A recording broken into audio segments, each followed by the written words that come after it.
आए बनाते हैं पेशावरी नमकीन गोश्त।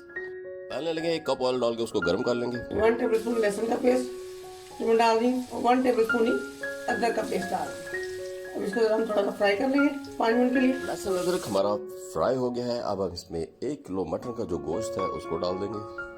खूब अच्छी तरह से गोश्त की भुनाई करेंगे। 2 टमाटर, कुछ हरी मिर्चें और 1 प्याज काट के डाल देंगे।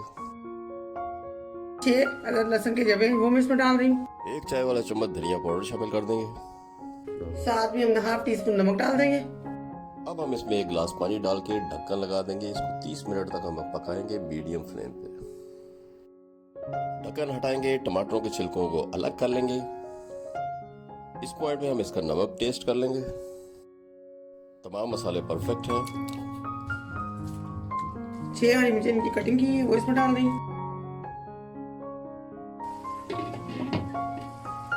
1 टीस्पून काली मिर्च डाल देंगे। मिक्स करेंगे और 2 मिनट के लिए इसको पकाएंगे। ऑयल अलग हो गया ये है। इसका मतलब हमारा ये गोश्त शावरी गोश्त नमकीन तैयार हो गया। आए इसको गर्मा गर्म सर्व करते हैं और रोटी के साथ एंजॉय करते हैं। और जब फिर हमने इसको रोटी के साथ खा के देखा तो लब बोल उठे, वेरी टेस्टी।